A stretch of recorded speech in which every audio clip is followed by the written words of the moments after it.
जो प्रवृत्तियां हैं उन्हीं को द्विवेदी युग में विकसित एवं पल्लवित होने का अवसर मिला।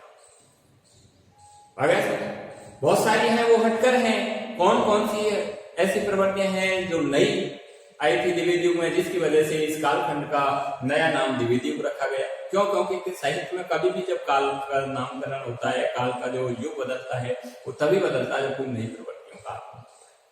बहुत सारी पुरानी प्रवृत्तियां जो प्रासंगिक हैं वो चलती रहती है, नई प्रवृत्तियां हैं वो हटकर। तो देखिए, राष्ट्रीय चेतना, मैंने बताया आपको भारतीय युग यदि आधुनिक काल का प्रवेश द्वार है तो द्विवेदी युग उसका विस्तृत प्रांगण है। इसका मतलब है भारतीय युग की बहुत सारी जो प्रवृत्तियां हैं वो द्विवेदी युग में ही पूर्ण पल्लवित है, विकसित हुई। तो राष्ट्रीय भावना भारतीय युग में भी थी, द्विवेदी युग में। वहां उनको खुलकर अभिव्यक्ति नहीं मिल रही थी। द्विवेदी युग जैसे ही आया उसमें हमारे कवि हैं वो और ज्यादा जनता के सामने खुलकर अभिव्यक्ति करते हैं। मैथिली गुप्त हैं जिनको भारतीय कविता के आधार पर राष्ट्र कवि की उपाधि से सुशोभित किया गया। उन्होंने तो लिखा है, देशभक्त वीरों मरने से नहीं डरना होगा, प्राण का बलिदान देश की वीरता। जिसको निज गौरव तथा निज देश पर अभिमान है वे कुछ नहीं और मेरा मृतक सम्मान। और भी लिखा है, वंदनीय वह देश जिसके देशी निज अभिमानी हो, मानवता में बंधे हुए परता के अज्ञानी हो। तो हमारे भारतवासियों के लिए इस तरह की राष्ट्रीय भावनाओं से युक्त कविताएं लिखी, जनता में इस तरह की स्वदेश प्रेम की भावनाएं जागृत करने वाली कविताएं लिखी। मैंने आपको बताया माखनलाल चतुर्वेदी जिन्होंने पुष्प की अभिलाषा के माध्यम से कहा, एक पुष्प की जिस तरह की अभिलाषा है उस तरह भारतीय की अभिलाषा होनी चाहिए। तो इस विषय पर हम कल चर्चा कर चुके हैं। आज हम द्विवेदी युग काल की प्रमुख प्रवृत्ति है, उसमें दूसरी जो प्रवृत्ति है वो है स्वदेशी वस्तुओं।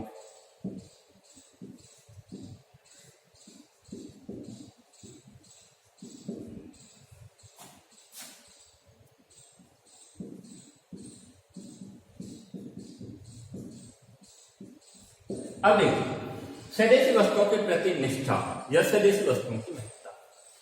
अब देखिए, जैसे ही हम स्वतंत्रता के नजदीक जाते जा रहे हैं, हमारे जो हिंदी साहित्य के जो साहित्यकार हैं या कवि हैं, उन्होंने अपनी कविताओं में स्वदेशी वस्तुओं को, भारतवासियों के लिए स्वदेशी वस्तुओं को अपनाने पर बल दिया।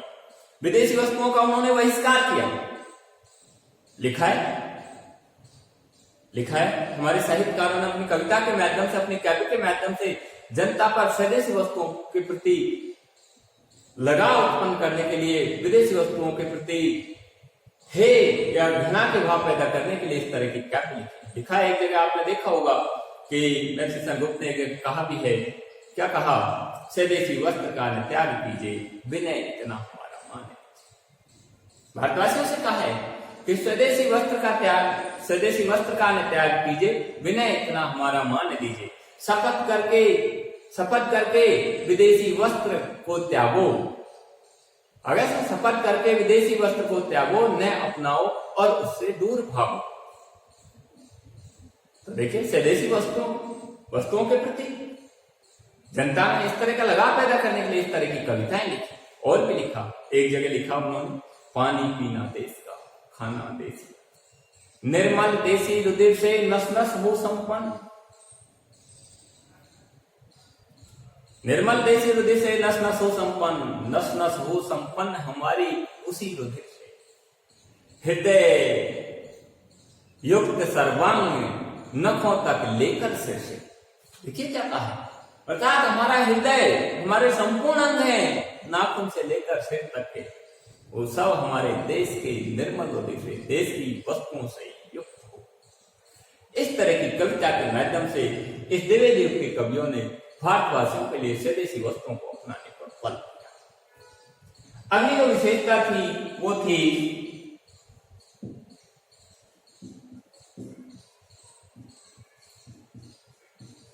इतिवृत्तात्मकता। अब देखिए, 1 नंबर का क्वेश्चन पूछा जाता है, ध्यान रखना, बहुत सी बार ये क्वेश्चन पूछा हुआ है कि द्विवेदी युगीन कवियों की प्रमुख प्रवृत्ति या प्रमुख विशेषता क्या है? तो वो है इतिवृत्तात्मकता। 1 नंबर का क्वेश्चन पूछते हैं। जिस तरह भारतीय युगीन कवियों की प्रमुख विशेषता कौन सी थी? समस्या पूर्ति। उसी तरह द्विवेदी युगीन कवियों की अगर प्रमुख प्रवृत्ति या प्रमुख विशेषता पूछी जाती है तो वो है इतिवृत्तात्मकता। इतिवृत्तात्मकता क्या होती है? देखिए, अब से पहले हमने रीतिकालीन काव्य पढ़ा था, आधुनिक काल का भारतीय हिंदू युग पढ़ा था, उसमें हमने पढ़ा था मुक्तक काव्य की प्रधानता। अर्थात मुक्तक लिखे जा रहे थे, कोई कथा का क्रम नहीं था। एक दोहा कहां से उठा लिया, दूसरा दोहा कहां से उठा लिया, तीसरा कहां से उठा लिया, उसका जो अर्थ है वो केवल अपने तक ही सीमित था, आगे पीछे के दोहे से जिसका कोई जुड़ाव नहीं था। जैसे ही द्विवेदी युग आया, कविता में नयापन आया,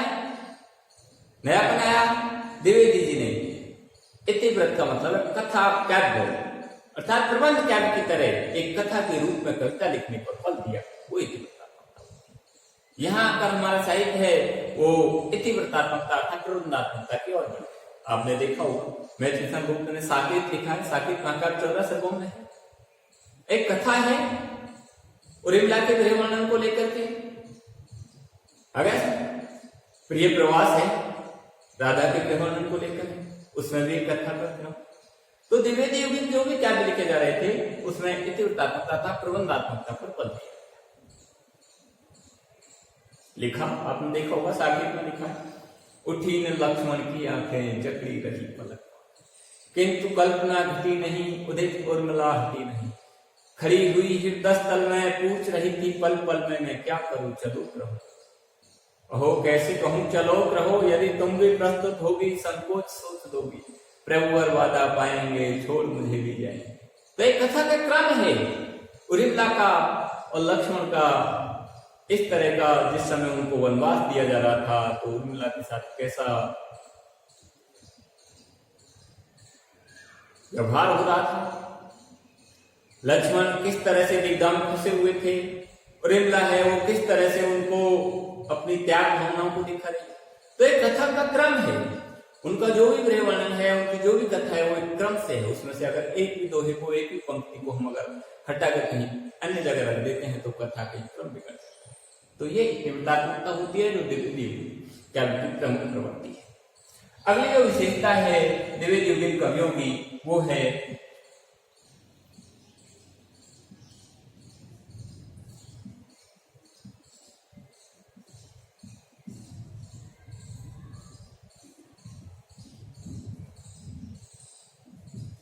आदर्श एवं नैतिकता पर बल। अब देखिए ये भारतीय युगीन कवियों से हटकर है।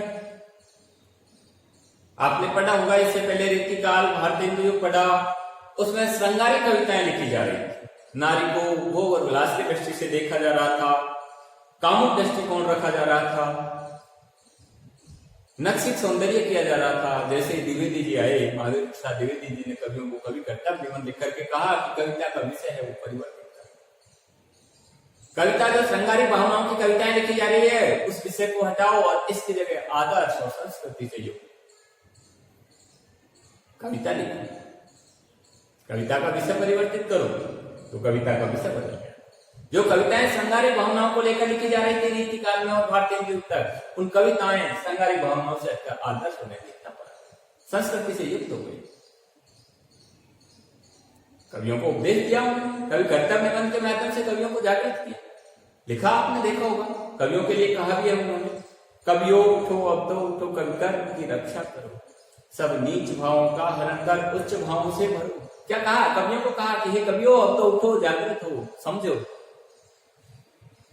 कवि कर्म की रक्षा करो, कवि का कर्म को पहचानो। हमारा कर्म क्या है? हमारा कर्म है समाज को सभ्य बनाना, संस्कृत श्रेष्ठ बनाना। तो कवियों उठो अब तो उठो, कवि कर्म की रक्षा करो, सब नीच भावों का हरण कर उच्च भावों से भरो। कविता में जो नीच भाव, बुरे विचार तुमने भर रखे हैं, श्रृंगारिक विचार भर रखे हैं, उनका हरण करो और इनके स्थान पर उच्च भावों से भरो। उच्च भाव क्या है? मानवीय मूल्य से युक्त होना पड़ता है, आदर्श से युक्त होना पड़ता है। और भी कहा, एक जगह कहा उन्होंने, केवल मनोरंजन में कवि का कर्म होना चाहिए, उसमें उचित उपदेश का भी होना चाहिए। कि अब केवल कविता का काम केवल मनोरंजन करवाना नहीं है, कविता का काम केवल जनता का मनोरंजन करना नहीं है, केवल मनोरंजन में कवि का कर्म होना चाहिए, उसमें उचित उपदेश का भी मर्म होना चाहिए। प्रत्येक कविता में उचित उपदेश, इसके लिए समाज के लिए, जनता के लिए उचित उपदेश का मर्म होना चाहिए, प्रमुख बिंदु होना चाहिए, इन्होंने कहा। आप देखिए साकेत में एक जगह मैथिली गुप्त ने लिखा है, भगवान राम के माध्यम से कहा है उन्होंने, क्या कहा है? मैं आर्यों को आदर्श बताने आया। आर्यों को मतलब भारतवासियों को मैं अच्छे आदर्श बताने के लिए आया। मैं आर्यों को आदर्श बताने आया, जन सन्मुख धन को तुच्छ बताने आया। जनता के सन्मुख जो धन है, जिसकी वजह से आज स्वार्थ लिप्त हो रहा है, लड़ाई हो रही है, समाज में विषमता पैदा हो रही है, उस धन को मैं तुच्छ बताने आया हूं। इसका कोई मूल्य नहीं। जन सन्मुख धन को तुच्छ बताने आया। सुख शांति हेतु में क्रांति मचाने आया। जनता को सुख शांति प्रदान करने के लिए मैंने यहाँ क्रांति मचाई और विश्वासी का विश्वास होता है। तो इस तरह की कविताओं के माध्यम से उन्होंने समाज को आदर्श नैतिकता की प्रेरणा दी। और भी देखिए, एक जगह उन्होंने लिखा, अति खल की संगत करने से जग में मान। कवियों के लिए कहा है, अति खल की संगत करने से जग में मान नहीं रहता, लोहे के संग पड़ने से घन की मार अनर्थ है। उन्होंने कहा है कि अति खल की अर्थात दुष्ट लोगों की, बुरे विचारों वाले लोगों की संगत करने से जग में मान नहीं रहता, समाज में तुमको सम्मान नहीं। किस तरह? लोहे के संग पड़ने से घन की मार अनर्थ है। जिस तरह लोहे के संग अग्नि पड़ने से उस घन की चोट है वो अग्नि को करनी पड़े। इसलिए अच्छे विचार वाले लोग हैं, अगर बुरे लोगों के साथ रहेंगे, बुरी प्रवृत्ति वाले, बुरे विचारों वाले लोगों के साथ रहेंगे, तो अच्छे विचार वाले लोगों पर भी समाज के लोग हैं वो पीछे। इस तरह की बात।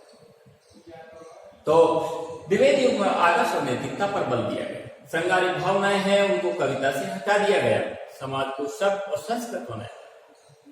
अगली जो विशेषता थी वो थी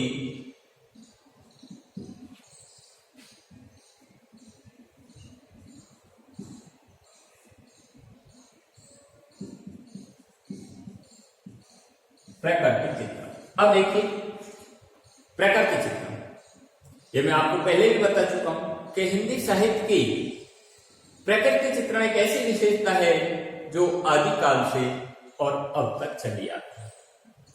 अलग अलग युग में प्रकृति को कहीं आलम्बन रूप में बनाया जा रहा था, सहयोगनी, कहीं उद्दीपन रूप में बनाया जा रहा था, कहीं उसको आलंकारिक रूप में बनाया जा रहा था, कहीं यथार्थ रूप में बनाया जा रहा था। तो अलग अलग युग के कवियों ने अलग अलग रूप में प्रकृति को साथ लेकर चले, सहयोगनी के। उसी तरह द्विवेदी युगीन कवि हैं, उन्होंने भी अपनी कविता में प्रकृति को साथ लेकर प्रकृति चित्रण किया उन्होंने। हाँ, इनका जो प्रकृति चित्रण है वो थोड़ा यथार्थ। आप देखिए, लिखा है एक जगह, वैसे संगुप्त ने लिखा है, दिवस का अवसान समीप था, गगन था कुछ लोहित हो चला, तरो शिखा पर राजती अब कमले ने कुल वल्लभ की प्रभा। प्रकृति चित्रण है। राम नरेश त्रिपाठी है, उन्होंने भी एक जगह प्रकृति चित्रण करते हुए लिखा है, प्रकृति का यथार्थ चित्रण करते हुए उन्होंने एक जगह लिखा है अपनी कविता में। क्या लिखा है? उन्होंने लिखा है, प्रतिक्षण नूतन वेश बनाकर रंग बिरंग निराला। प्रकृति चित्रण करते हुए कहा है, प्रतिक्षण नूतन वेश बनाकर रंग बिरंग निराला, रवि के सन्मुख थिरक रही है नभ में नीरद माला, नीचे नील समुद्र मनोहर, ऊपर नील गगन है, घर पर बैठ बीच में विचरू यही चाहता मन। देखिए, प्रकृति चित्रण किया है। तो द्विवेदी युगीन कवियों ने भी अपनी कविता में प्रकृति चित्रण पर बल दिया है। अगली जो विशेषता है वो है, द्विवेदी युगीन कवियों की अगली जो विशेषता है वो है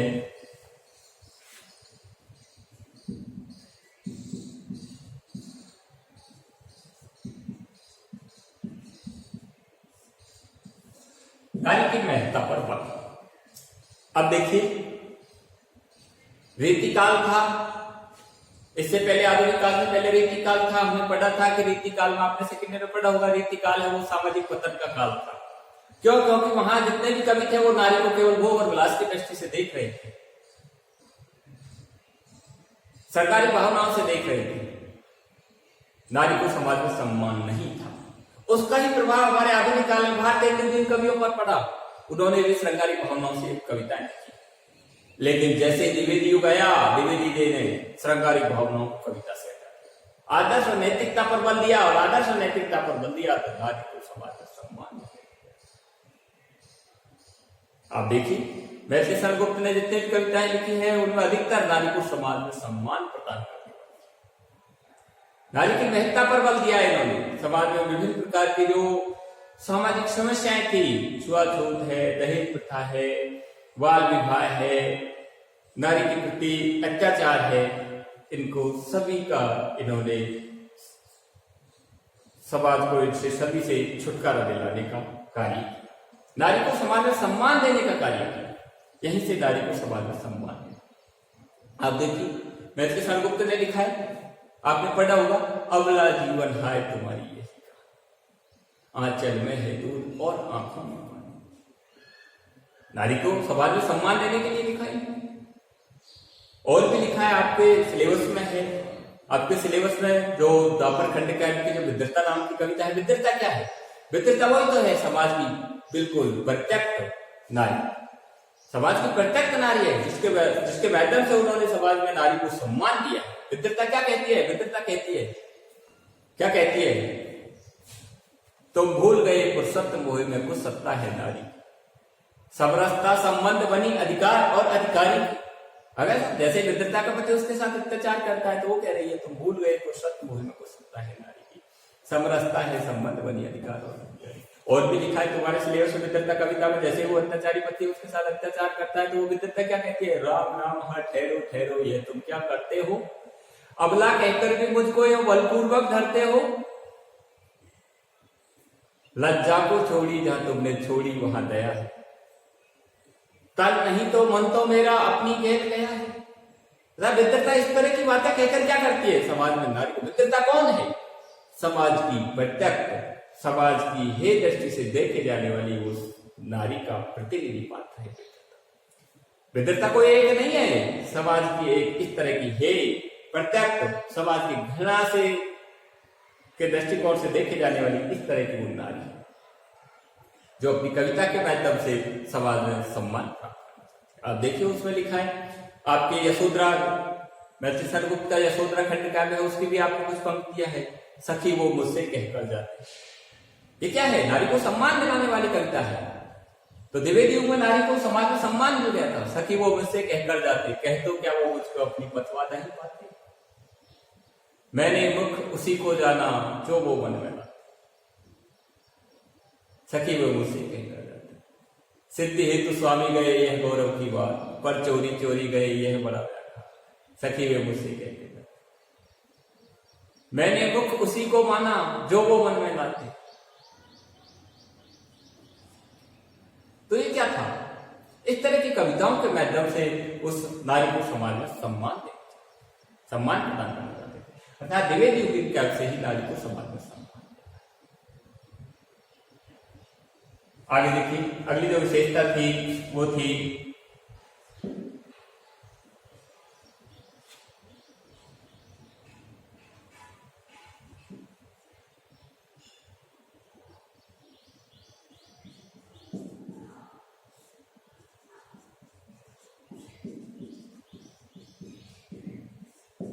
अनुदित काव्य रचना।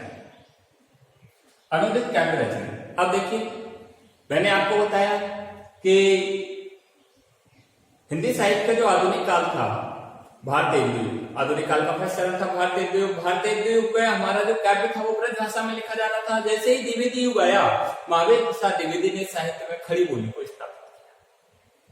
उन्होंने सरस्वती पत्रिका के माध्यम से कवियों को कह दिया, कवियों को क्या कर्तव्य निर्धारित कर दिया कि अगर खड़ी बोली में उस सरस्वती में अगर अपनी रचना छपवानी है तो आधुनिक खड़ी बोली में ही लिखनी होगी।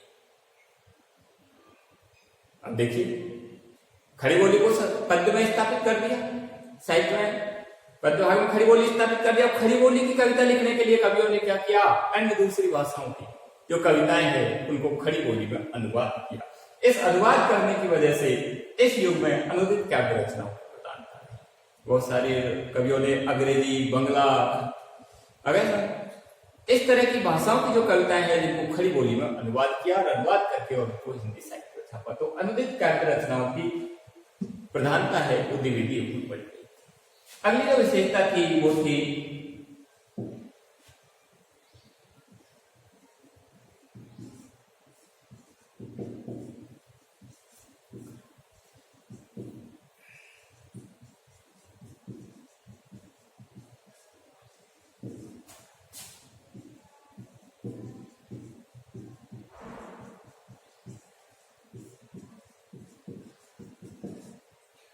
खड़ी बोली को काव्य भाषा के रूप में स्थापित कर। तो देखिए द्विवेदी युगीन कवियों का जो प्रमुख कार्य था वो था कि आधुनिक जो खड़ी बोली है, जिसको मानक भाषा के रूप में जाना जाता है, जो आज भी हमारे साहित्य का विषय, साहित्य की भाषा के रूप में जानी जाती है, उस खड़ी बोली को साहित्य में स्थापित करने का कार्य है वो द्विवेदी युग से। और इस कार्य में सरस्वती पत्रिका का महान योगदान रहा है। यहीं से साहित्य में खड़ी बोली को स्थापित कर दिया गया था और खड़ी बोली में जितनी भी जो व्याकरण प्रसिद्धियां हैं उनको भी साहित्य से निकाल दिया गया, उनको भी साहित्य से निकाल दिया गया। अर्थात खड़ी बोली को साहित्य में इस तरह से शुद्ध या परिष्कृत रूप में स्थापित करने का कार्य है वो भी द्विवेदी युग में किया। अगली जो विशेषता थी वो थी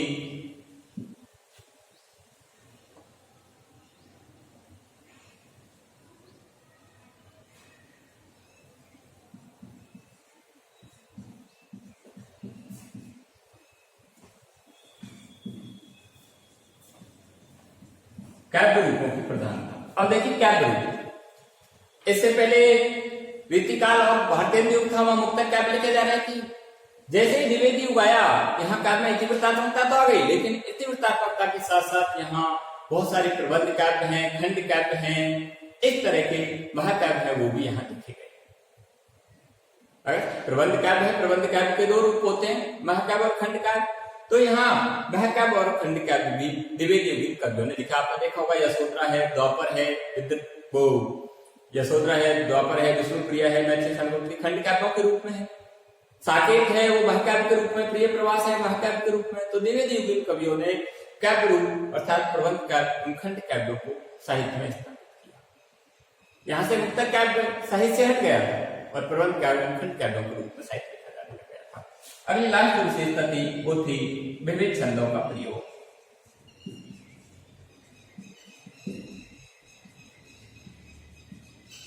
देखिए द्विवेदी युगीन कवियों ने भी भारतीय युगीन कवियों की तरह या रीतकालीन कवियों की तरह अपनी कविताओं में विभिन्न छंदों का प्रयोग किया। दोहा, चौपाई, सौठा, गीतिका, हरिगीतिका आदि छंदों का प्रयोग द्विवेदी युगीन कवियों ने अधिकतर अपनी कविताओं में किया। ये हमारा द्विवेदी युगीन काव्य की प्रमुख प्रवृत्तियां थी। इसके बाद हमारा अगला जो चरण है वो छायावाद होगा, जो इस पर हम आगे चर्चा करेंगे। धन्यवाद।